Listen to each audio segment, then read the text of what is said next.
Hello everyone, today we talk about the invention of printing and more specifically of its beginnings and even more of its background, right? What is that triggered specifically the invention of the printing, which environment it spread, and what were the premises for it? Because of course, as we have repeated many times, we know that technology actually has a few impact overall on the actual development of society. I mean, it's mostly social, political development that prompts fundamentally technological inventions and not the other way around, even though there is still the double thread connection.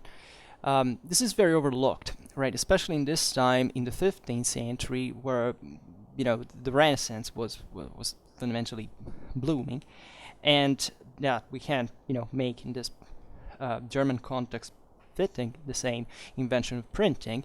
Consider that Germany at this point had become the essentially most advanced, technologically speaking, country in Europe, right? The same level of Italy in the 16th century. Fundamentally, that's very important, just even in perspective, to think at how in the medieval millenniums certain areas of Europe grew, right, with a much faster pace than others who were already more advanced and even reached them.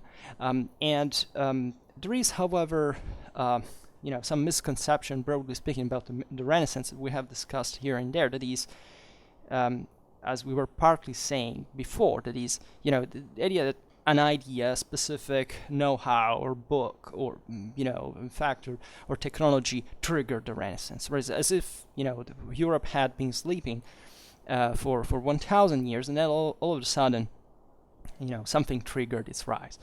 This is a historiographical perspective that doesn't find any, any consensus. I mean, it's been completely debunked, historiographically speaking. There is nobody who ever supports that. We perfectly know that the Renaissance happened as an all within European thing, right? There was the idea that further know-how coming, think about the Byzantine refugees, of the Ottoman conquest and so on. There was this, arcane knowledge, that was revived from ancient time. It has basically nothing to do with that, in the sense that if somebody was capable of integrating that knowledge, that information, and actually develop on it, simply because at this point Europe was already more advanced than ancient times, it was because that civilization, medieval civilization, was already at least, as we've just said, actually had even surpassed those ancient capabilities, but also had, in fact, the interest in them. That is to say, if you don't arrive at their level, how can you integrate them successfully, right? Civilization, it's not that if you expose, say, a more primitive people to a certain type of technology, the next day they will be able to implement it because nobody had ever thought about that. That would mean to say that humans are stupid, basically. And humans are not, but tendentially modern people tend to be more stupid because they do not see the much more important dynamics that lay behind these changes. And speaking of Europe as just a Renaissance at this point is even reductive, I would say, because there was objectively a lot of momentum deriving from medieval civilization that we tend to overlook, right? And the Renaissance is a consequence of that, and it's imposing, right? It's massive. Printing is a consequence of that, as we will see. This spread of information, of request for knowledge, for literacy, for having a different way, simply framing the ideas of communicating them, is something that would have made, in a different context, the invention of printing technology useless, right? This is how technology works. You can't even invent it. But then if there is not a field of application, it can remain there even for a century. Nobody will make anything for it. In fact, there were, even in these times, great inventors, scientists that came up with very important things, but that at the time couldn't find an adequate application or a doctrine and so on. This is totally normal. This is how history of science basically goes. And it's very, very important for any approach to reflect on this, for any approach to these topics, and especially the Renaissance, that has, had made a good press of itself, right? And we can't speak of that properly at this time, in comparison to previous times that were depicted as dark. And some people still believe that, right? They don't know that basically they're reasoning through a 16th century mind that surely had its own point at certain levels, but not so dramatically. And naturally, you have to contextualize those ideas as well. But speaking of this great legacy that of written word, we could say, that Europe had, right, from since at least 2,000 of years, right? There were different Europes, of course. Literacy was something there from more than 2,000 years.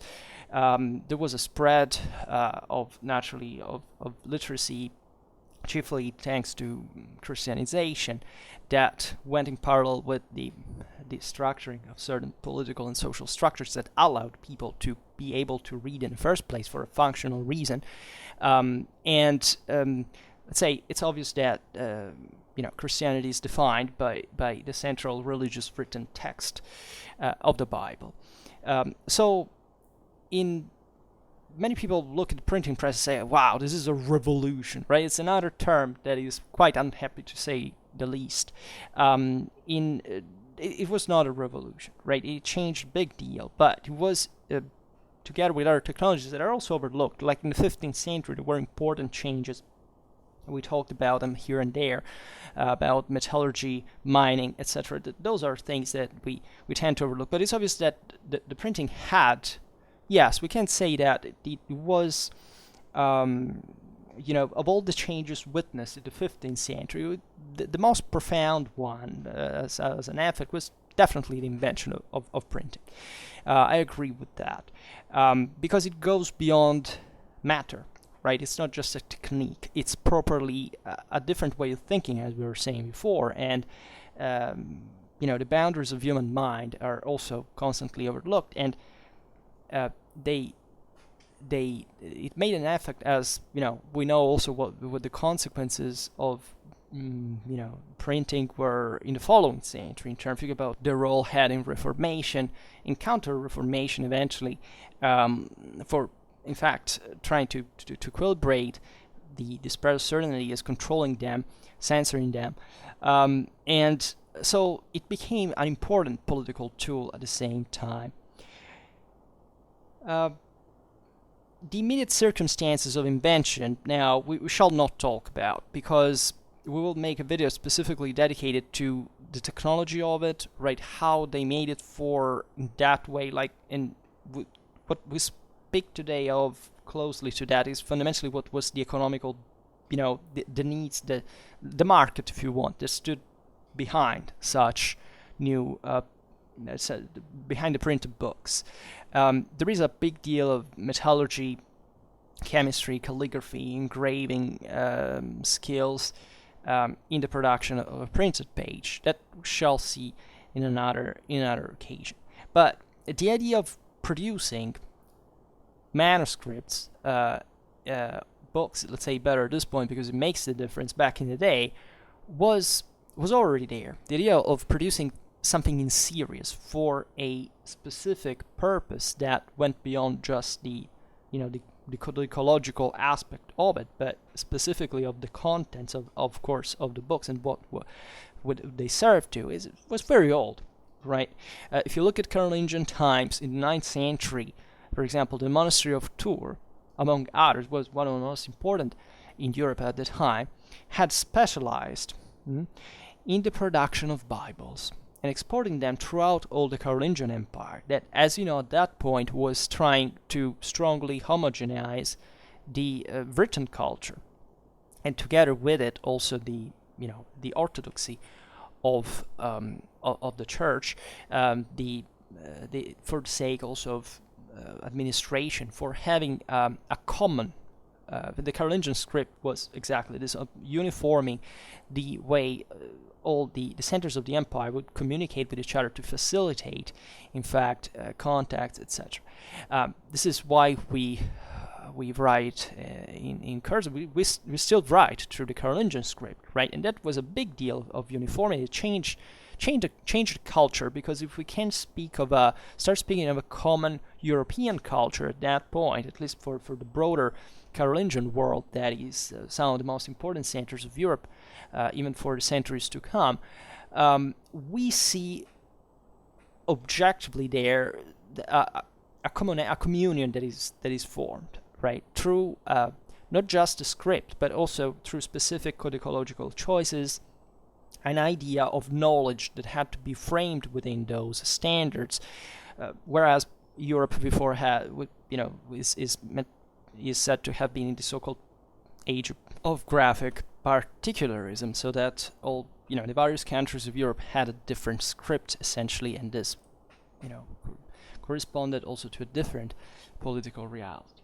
In the 13th century, also the needs of the major European universities at Paris, Bologna, and Oxford for, let's say, identical teaching texts had been accompanied by also massive theological production at this point, juridical one, had been met by the so-called Pacha system. It's an Italian term that basically, there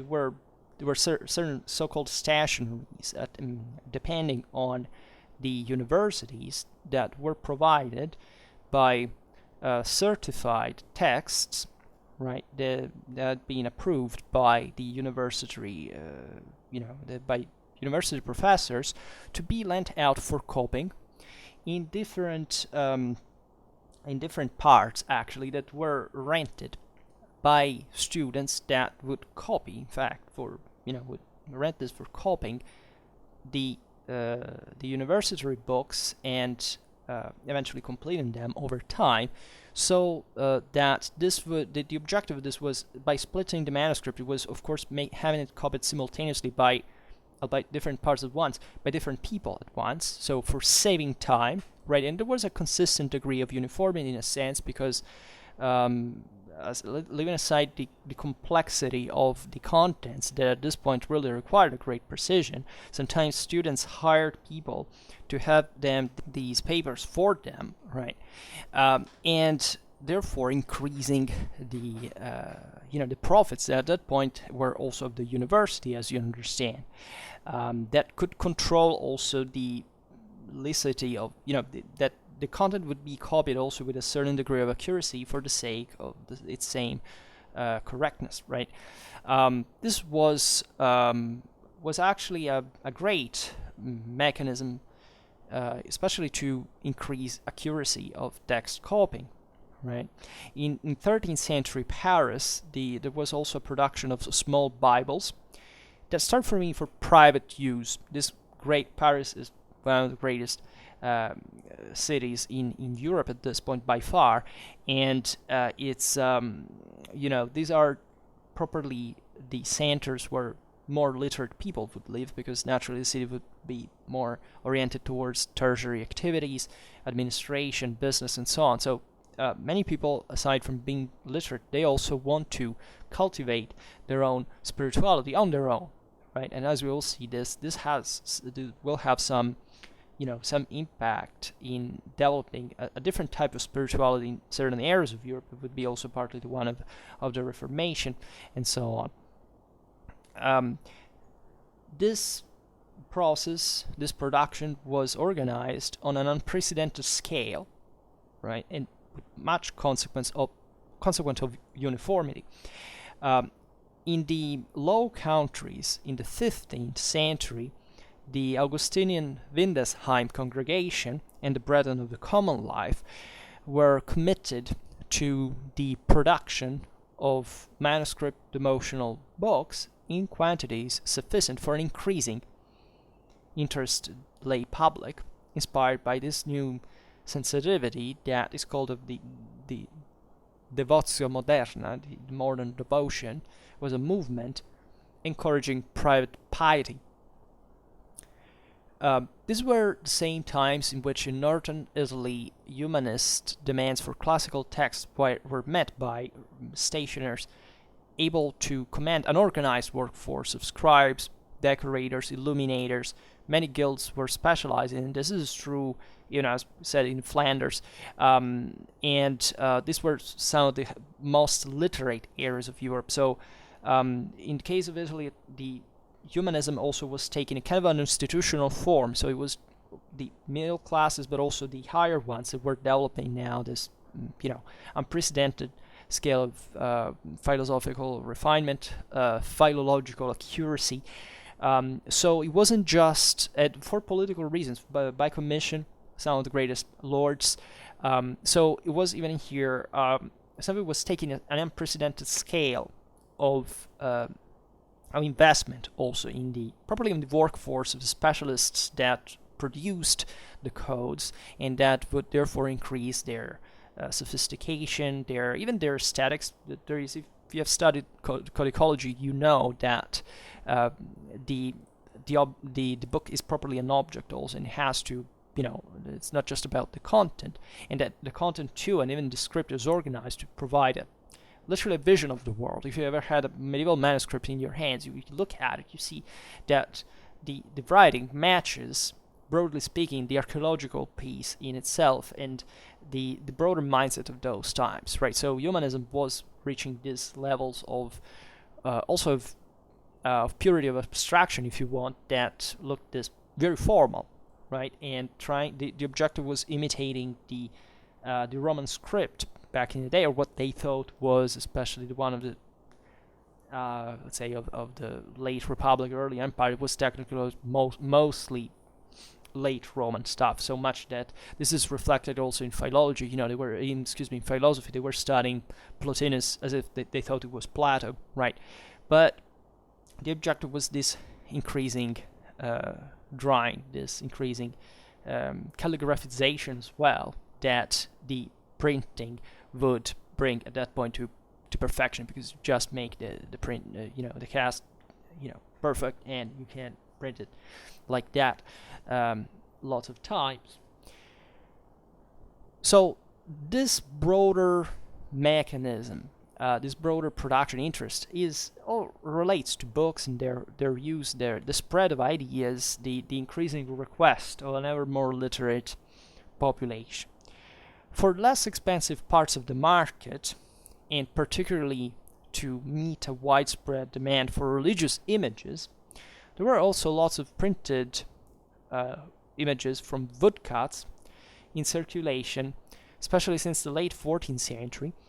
And judging at least by the surviving examples, that doesn't mean that they are, altogether satisfactory as an evidence, but have a markedly Central European collocation. In fact, this production and demand for religious images was concentrated mostly in Bavaria, Swabia, Austria, Bohemia, and in the Low Countries too. So this broader Holy Roman Imperial, this Kingdom of Germany, Bohemia, etc., and the surroundings. So and it's meaningful that, of course, the printing was developed in part there, and it's fascinating, as we will see better now, that this has not properly to do only with literacy, right, but properly with which is something difficult to understand for us today, because we're all properly literate, apparently. This is how things are turning. Maybe not so much, but I mean the idea that the book is not just for reading, right, but for being read. For someone who's listening, we also had this properly graphical, visual impact on the community. In fact, these are mostly communitary movements, to which, as we will see now, printing and properly the economics, the market that develops around it is oriented at the beginning. Because naturally, and we will see that printing and handwritten books were coexisting for an important time, right? So all these types of literature that we have seen had one feature in common, that is, they were not just produced for the sake of their content, but also, of course, by the existence of a proper market. Right? For centuries, manuscripts had been an appanage of just a very few privileged people. Like in the High Middle Ages, having a manuscript was like having a huge fortune, like a library of 70 manuscripts in Carolingian times would have been, oh my God, 70 manuscripts, something incredible, like the world knowledge of humanity, or almost, at least from their perspective. So it was very often, of course, there were also liturgical books, as we were saying before, especially from late antiquity. The book had been considered mostly like an object, like a precious one, just for the elite. It had been closed. This is also represented in art, right? Before we see a lot of, even just iconographically, of open books people could read. And if this thing closes in, it's about how encrusted of gems it is. Naturally, in low medieval times, this thing begins to fluidify because ever more people can read and can afford also, a certain amount of material wealth as a cause more than else, and just also as a consequence. So the book changes naturally. Think about the spread of paper that, of course, deteriorates much more quickly than pergamene, but at the same time, that what they used, they made it, right? There were maybe books they owned for a few generations. Then things would change. These times were changing, were accelerating.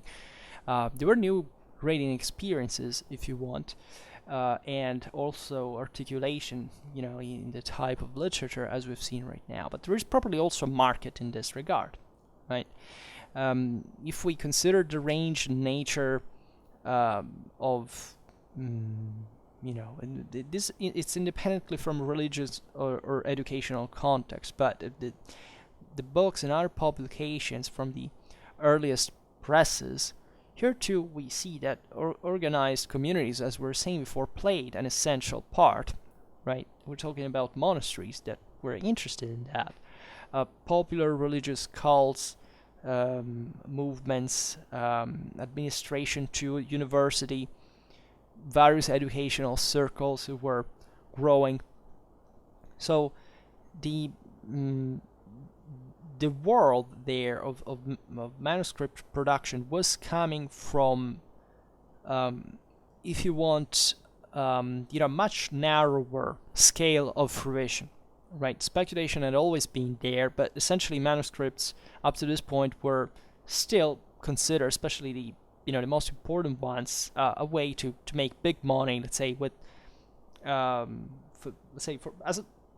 a luxury product in general, but I mean, if it was illuminated, it had a certain quality, was usually pergamene, etc. So the big ones, the successful producers, would produce usually a modest quantity of it. And there were also unique pieces sometimes. There wasn't this enormous deal of uniformity. So at this point, this community interest towards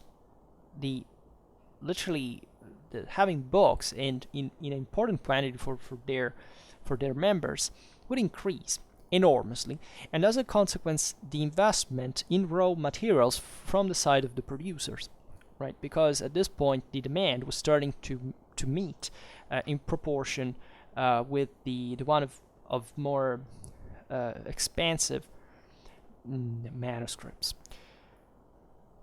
This brought naturally, and as you understand, to the development of the printing mechanism, because of the metals to make type molds or type that would facilitate the speed up the production.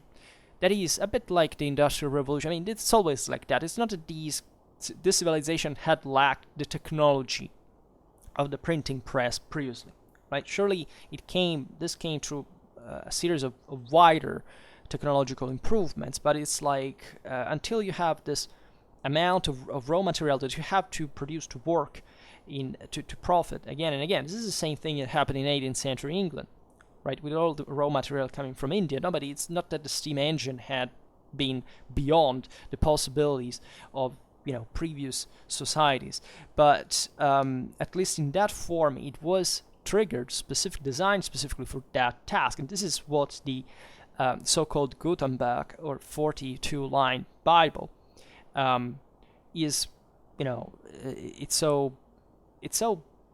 unusual also compared to the previous types of production, because Gutenberg's efforts in mines are assumed to have been directed, perhaps even from the first, sufficient paper to a requirement of 120-50 copies. That is not a few compared to the usual type of production.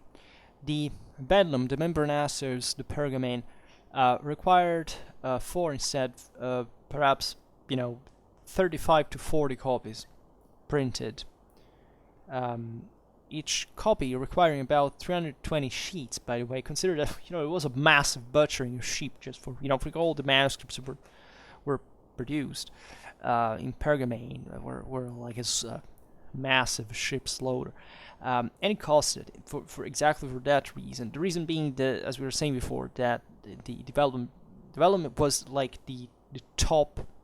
Actually, it was the baby sheep or calf sometimes. So it was extremely expensive, extremely delicate. It had a beautiful rendering on the page as well. But even just the common sheep, skin treated, etc., was an expense, right?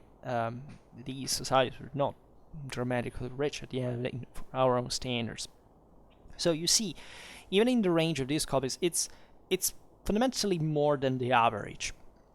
The first printing ever. So, in fact, if you look all the other principal publications associated with Gutenberg's press in the early 1450s, they were quite short, right? They had required correspondingly just a little capital investment in materials on which to print, because they were made una tantum, right? They were dedicated, if you want, targeted. Commission sometimes manuscripts, right? And this Gutenberg's own concern was definitely reflected on the cost of materials, right? The 42-line Bible was pretty big. I don't know if you've ever seen it. If you go to Mainz, there is the museum. There's a beautiful exposing there. So it's a massive thing. It's a massive manuscript. But at the same time, if you look inside, you see that the layout is pretty compact, right? There is an evident avoidance of wasted space. The reason being the economical side of the production. That is, they were beginning to make a lot of these books, and therefore it wasn't the market had changed, right? More people wanted to have this stuff in quantity, so it was your own interest not to buy, let's say, not to waste too much material for that. Could say mass production maybe is a bit too much, but for those time standards, definitely was for the first time.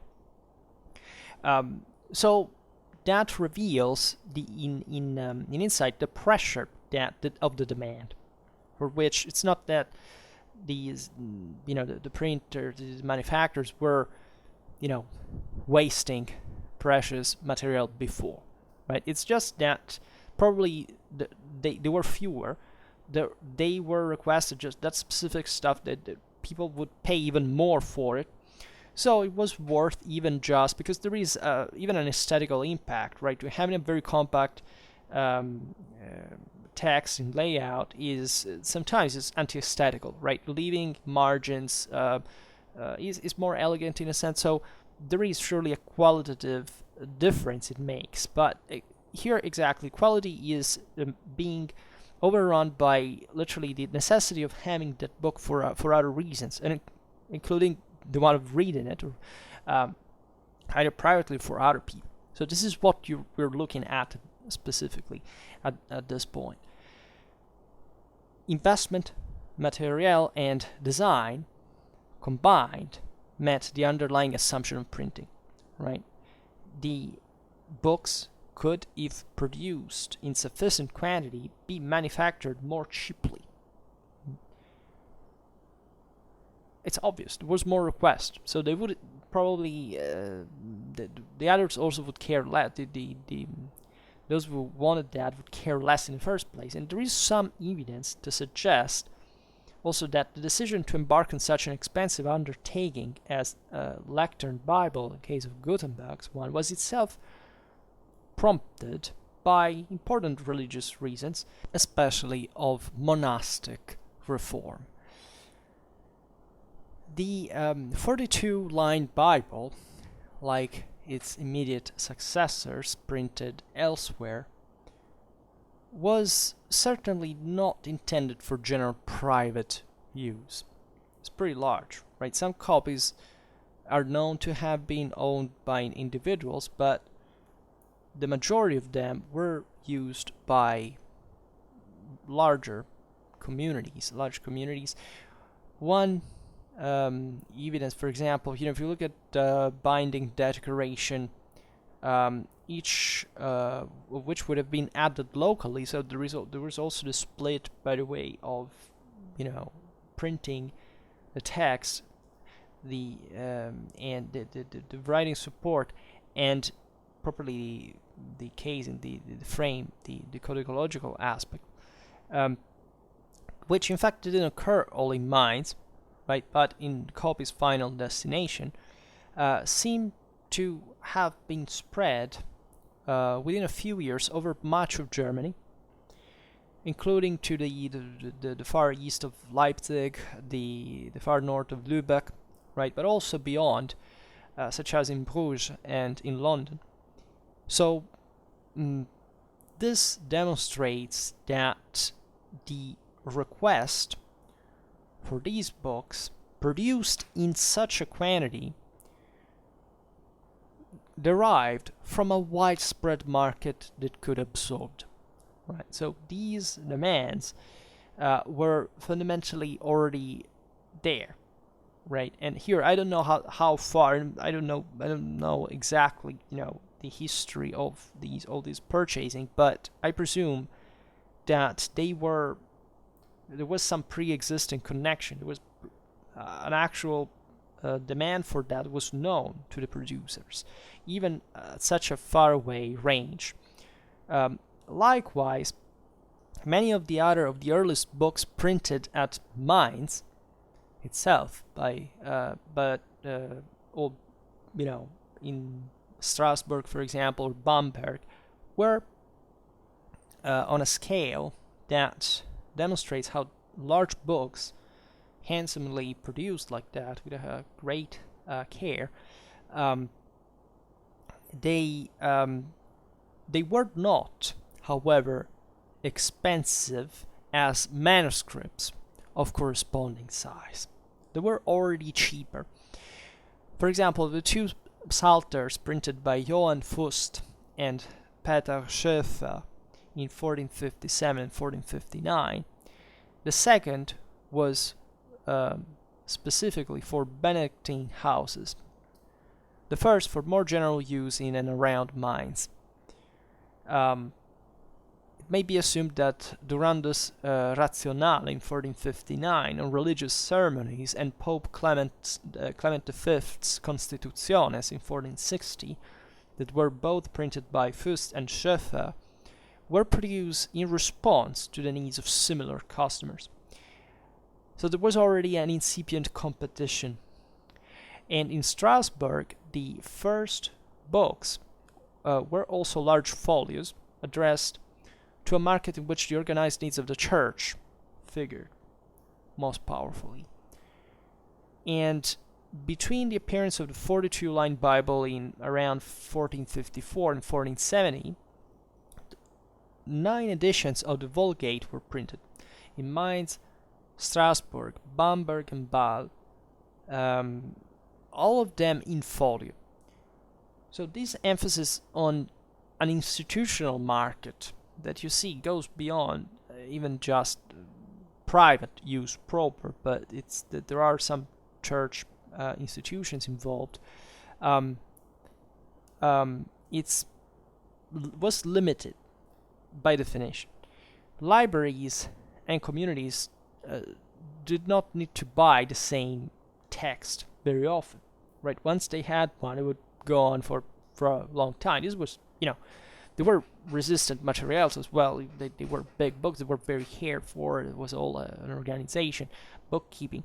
And Gutenberg had printed shorter texts for secular needs. In fact, as we've seen, were kind of more short term, and we were talking about, I don't know, school books, books of indulgences, these dating to the 1450s. In Bamberg, Albrecht Pfister turned his attention, albeit briefly, even to vernacular German literature, right? With the work of Ulrich Zell, the first printer in Cologne, where it seems to have been established by 1464. There was also a sharp change of emphasis to works in Latin. His first consistent work consisted in quarto editions of works for which sales could be expected to be to individuals as well as to institutions, so that these were containing multiple, were containing specifically 4 works at once. So if you want, even this is a compression, right, of scale production. This contained specifically Antoninus of Florence's so-called Summa Confessionum, Cicero, Jean Gerson, John Chrysostom, and St. Augustine. Documentary sources. So these are characteristics of the early printing process that show you how gradually if you want, moderated request, right, but the need, right, of a bit of competition, of specific demand increasing, and the demand increasing for more content, specific content, but compressed, if you want, and this properly quantitative dimension of raw material necessary to meet this demand is gradually orienting the producers, the book producers, towards the mechanization and printing. And this can be observed also in those in Manuscript, as a matter of fact. Just from a paleographical point of view, as we were saying before, there is an ever great kind of geometrization of the layout, so on. So all factors were pushing toward that direction. So on another occasion, we will look more specifically at the technology of it, and this was just for observing the background, right, the context, the triggering factors in a broader sense. Surely there's much to add to this specific topic, but we'll do it maybe on another occasion. For now, I just hope that you enjoyed this video. If you did, please share it. Otherwise, leave a like or subscribe to my channel if you're interested in my upcoming content. And for now, I thank you heartily for listening to me. I wish you a nice time and see you next time. Bye.